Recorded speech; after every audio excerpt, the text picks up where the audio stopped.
السلام عليكم ورحمة الله وبركاته، ازيكم عاملين ايه؟ يا رب تكونوا بخير. النهارده هنتكلم عن الاخبار اللي بتتداول على الغاء تكليف المهن الطبية او الناس بقى اللي داخلة طب وصيدلة وعلاج طبيعي وتمريض والكلام ده كله. في اخبار بتقول ان التكليف بتاعهم اتلغى وان ما بقاش في تعيينات من الحكومة. تعال نشوف الكلام ده بيقول ايه. في حلول عام 2025 مفيش تعيينات للمهن الطبية. طيب يا محمد، يعني نخش طب وصيدلة وعلاج طبيعي وتمريض ولا لا؟ فتعالى اقول لك التفصيل بتاع الخبر ده او ايه اللي هيحصل بالظبط، ونشوف انت بقى هتقرر تخش ولا لا. فخلونا نمسك كليه كده ونتكلم عن كل كليه لوحدها ونشوف الخبر ده ايه التفصيل بتاعه على الكليه دي. يعني مثلا لو جينا اتكلمنا عن كليه طب بشري، فهنلاقي ان صعب جدا يا جماعه طب بشري بالتحديد ان التكليف بتاعها يتلغي، لان احنا في مصر هنا عندنا عجز كبير قوي في الاطباء البشريين. حتى كمان وزير الصحه اتكلم عن العجز بتاع الطب البشري والاطباء البشريين في البلد، وقال ان الموضوع ده عاوز له سنين عشان نقدر نغطي العجز بتاع الاطباء البشريين اللي هم مش موجودين في مصر، لان العدد فيهم قليل قوي وفي عجز كبير في المستشفيات على مستوى مصر. وهتلاقي كمان حتى في الاقاليم والاماكن اللي هي زي القرى والاماكن البعيده شويه عن العواصم والكلام ده كله، هتلاقي فيها عجز شديد في الاطباء. فمستحيل وصعب قوي ان التكليف بتاع الاطباء يتلغي في مصر الفتره اللي جايه دي حتى على مدار كام سنه قدام. الفكره بقى ان دلوقتي احنا عندنا في مصر عجز في تخصصات معينه. وليه العجز ده بيحصل؟ العجز ده بيحصل عشان معظم الاطباء في الغالب بيسافروا بره مصر، بيعملوا معادله، واللي يطلع يشتغل في اوروبا او في دول الخليج او في امريكا وايا كان. فالموضوع بيتحل بان هو بيعمل معادله وبيطلعوا بره مصر، فبالتالي عندنا العجز ده في مصر. في عجز معين او محدد في تخصصات معينه في البلد، فنقابه الاطباء حددت كده بعض التخصصات اللي فيها عجز شديد على مستوى مصر، وده اللي المفروض الطلبه تسعى ان هم يتخصصوا في المجالات دي. والتخصصات الاربعه دول هم التخدير والعنايه وطب الاسره وكمان الطوارئ. فلو انت عايز تشتغل على طول او تاخد تكليفك بعد ما تتخرج من الكليه، فانت ممكن تتخصص في حاجه من الاربعه دول. طيب باقي التخصصات مقفوله؟ لا، باقي التخصصات مش مقفوله، بس بالتالي انت لو تخصصت حاجه تانية غير الحاجات دي هتلاقي فيها كميه اطباء كتير على مستوى مصر وما فيهاش عجز زي ما احنا بنتكلم دلوقتي. فبالتالي ممكن التكليف بتاعك يتاخر او ممكن ما يكونش ليك تكليف. فانت دلوقتي لو عايز تطلع بعد ما تتخرج تشتغل على طول،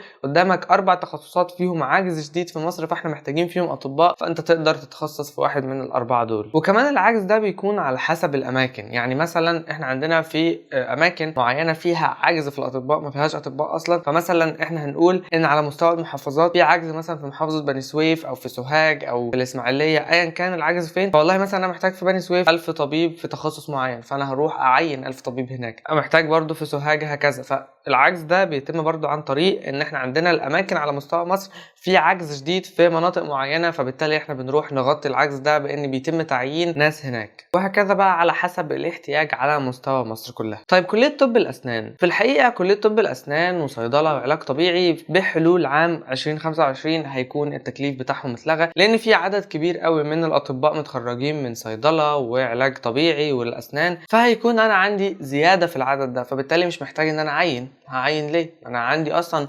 وفره في الاطباء دي في مصر. وحتى برضو لو جينا بصينا كده على اطباء الاسنان على مستوى مصر، هتلاقي ان في طبيب اسنان لكل 1000 حاله او كل 1000 شخص. فبالتالي ده عدد قليل جدا على مستوى البلد. ان لما يكون في طبيب لكل 1000 شخص، فانت عندك عدد كبير جدا من اطباء الاسنان على مستوى مصر. فانت بالتالي مش محتاج ان انت تقسم العدد ده على عدد اكبر. فخلاص مش محتاجين اطباء اسنان لان في كتير جدا. طيب كليه التمريض هنقول بالظبط كده زي كليه طب بشري، مفيش اي قرار طلع لكليه تمريض او مفيش اي حاجه بتقول ان التكليف بتاع كليه التمريض هيتلغي. وده بالظبط لان زي كليه طب بشري كده، لان الاطباء البشريين عددهم قليل في البلد لانهم بيسافروا بره. فبرضو عندنا كده في طاقم التمريض عندنا عجز كبير فيه، محتاجين ممرضين كتير على مستوى الجمهوريه في جميع المستشفيات. فبالتالي مفيش الغاء لكليه التمريض، مفيش الغاء تكليف لكليه التمريض ابدا. مفيش اي قرار طلع بيقول ان كليه التمريض التكليف بتاعها اتلغى. فانت تقدر تطلع بعد ما تتخرج وتفتح عياده عادي جدا وتمارس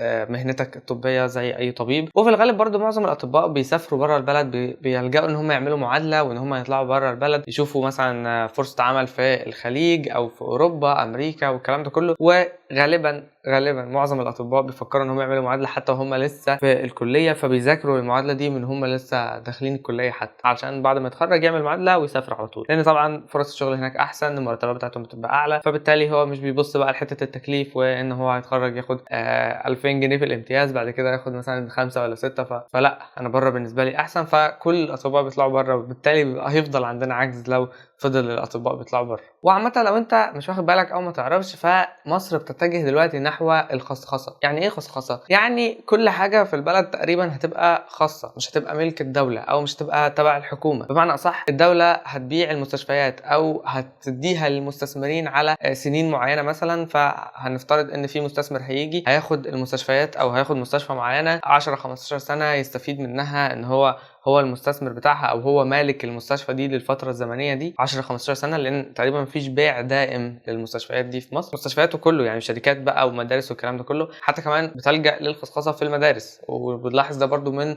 القرارات بتاعه الوزير بتاع التربيه والتعليم، ان هو مفيش تعيينات المدرسين. وبالتالي الخصخصه دي بمعنى اصح ان في مستثمر هيجي يشتري المدرسه لمده معينه، وساعتها هو بقى هيقدر يعين الطاقم الطبي زي ما هو عايز يقلل العماله، عايز يزود العماله. بس في الغالب المستثمر مش عايز يخسر، فبيقلل الطاقم اللي موجود في المستشفى او برضو حتى في المدارس وهكذا. ولكن برضو المستشفيات دي مش هتغلى ومش هتكون زي المستشفيات الخاصه مثلا اللي بتتبني في مصر. احنا متجهين نحو الخصخصه في المستشفيات، المدارس، الشركات، كل حاجه. ده اللي هيحصل يعني على مدار الكام سنه اللي جايين، وده اللي الدوله بتسعى له عامه يعني. وبس دي كانت كل حاجه عن الغاء تكليف المهن الطبيه، علشان برضو تكون عارف لو انت هتدخل طب او صيدله او علاج طبيعي او اسنان او تمريض، فتبقى عارف انت هتخش على ايه وداخل على ايه وايه المستقبل اللي انت هتواجهه بعد ما تخلص الكليه. وبس كده كل حاجه قلناها في الفيديو. ولو احتجت اي حاجه تانية اكتب تحت في الكومنتات، وما تنساش تعمل سبسكرايب علشان في فيديوهات كتيره ومحتوى كتير جاي مختلف شويه عن المحتوى ده، هيكون خاص شويه بالتعلم والتطوير الذات وازاي نزود الانتاجيه بتاعتنا. كل الكلام ده كله هنقوله في فيديوهات جايه، وهيبقى فيه كل حاجه دوكيومنتري بقى وكلام كبير قوي. فبس كده ما تنساش تعمل سبسكرايب وتشير الفيديو ده لو حد مهتم بيه